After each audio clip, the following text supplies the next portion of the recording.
Hi guys, आज तुम्हाला दाखवते वर्षभर वाल कसे टिकून राहतील त्यासाठी काय करायचं. त्यासाठी आपण एका कढईत पाणी घेतोय. आधी अर्धा ग्लास पाणी घेतलंय. त्यात आपण आता जाडं मीठ टाकणार आहोत. जाडं मीठ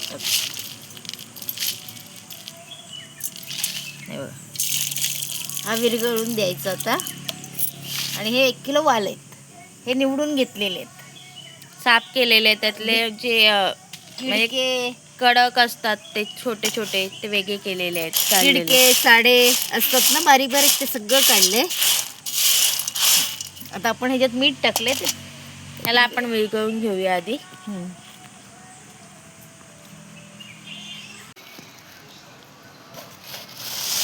हे गेल्या वर्षीचे वाल आहेत. असं डब्यात पिशवीत भरायचे, डब्यात पॅक करून ठेवायचे. पावसाळी हवा लागून नाही द्यायची. हवा लागली पावसाची की चिकट होतात. मग पॅक ठेवायचे. 1 वर्ष झालं ह्या वालांना. ह्याला मीठ दिसतंय बघ, आहे ना, मीठ आहे. 1 वर्ष काय 2 वर्ष पण ते राहतात. थोडा कलर बदलतं, लाल होतं, पण त्याला टोकी बिकी पडत नाहीत अजिबात.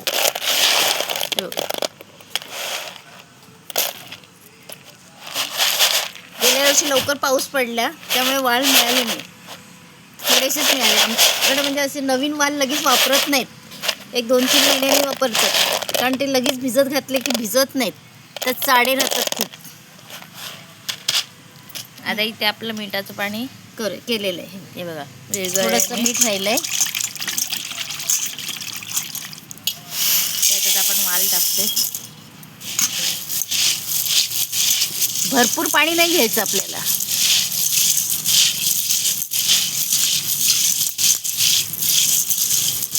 कारण ह्याच्यात पण किती निवडले ना, ते एका टोकी राहिली तरी सगळे वाल किडतात, राहत नाहीत. म्हणून मिठात टाकायचे. असे 2 मिनटं मिठात आता ठेवून द्यायचे आणि मग सुकत घालू आपण. हा, आता आपल्या वाल 2-3 मिनिटं झालेली आहेत. बघा, आपण आता सुकत लावूया त्याला. ते मीठ लावायच्या आधी 2 दिवस सुकत लावले, आणि आता मीठ लावल्यावर 2 दिवस सुकवणार. जास्त सुकवले तर लाल पडतात ते.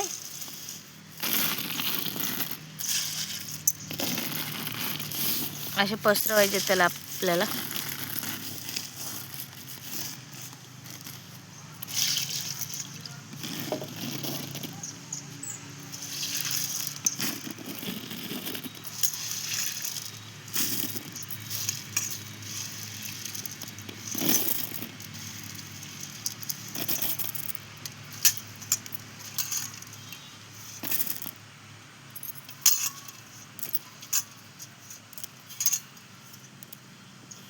आता पसरवून घेऊया.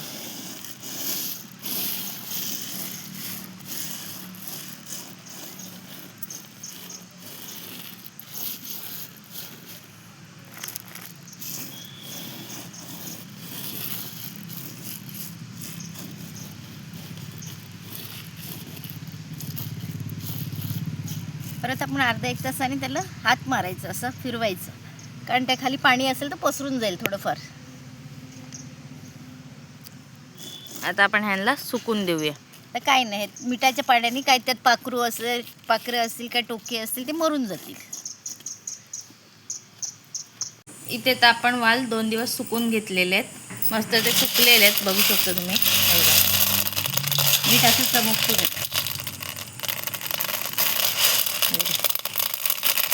बघा, आपण आता ते भरून ठेवूया. दिसतंय मीठ आहे त्याला अजून. आता आपण ते पॅक करून ठेवतोय. आधी ते पिशवीत भरतोय आपण इथे.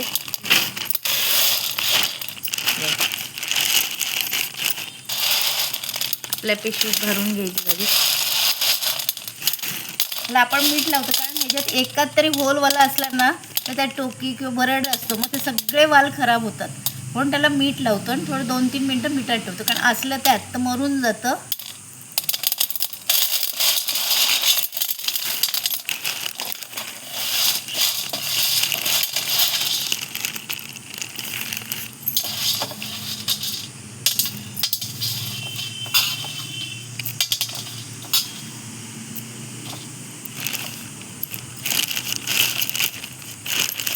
इथे आता आपण ठेवलेले. हे बघा, इथे आता वाल आपण पिशवीत भरून इथे भरले. तर हे असे घट्ट पिशवी करायचे, हवा नाही लागली पाहिजे त्यांना पावसाची. आणि असे आपण त्याला बरणी ठेवून द्यायचं आहे. इथे आता आपण बरणी ठेवून देतोय. हे तुम्हाला थोडेच दाखवलेत ना, तर 5-6 किलो वाल असतात. ही आता अशीच बरणी ठेवणार, ती जून महिन्यात किंवा श्रावणात काढणार. हे वर्षभर असे वाल राहतात, 1 वर्ष जास्तच राहतात. अजिबात त्याला टोकी पडत नाही, पाखरं नाही पडत, का खराब पण होत नाहीत. आता गेल्या वर्षीचे भिजवलेले वाल दाखवते. गेल्या वर्षीचे राहिलेले वाल हे बघ, हे एकही चाडा किंवा कुणाठं राहिलं नाही, कारण हे जुने झाले की त्यात कडक असे काही राहत नाही. शक्यतो निवडून घेतलेले असतात, बारीक बारीक काढून. एक पण ह्याच्यात कडक राहिलं नाही, कुणेट किंवा चाडा. तुम्ही पण नक्की एकदा ट्राय करा अशा प्रकारे, कारण ते राहिलेले जुने होतात ना, तेवढे चांगले वाल असतात. तसंच चॅनल नवीन असेल तर सबस्क्राईब करा, लाईक करा, शेअर करा आणि सबस्क्राईब करायला विसरू नका. थँक्यू.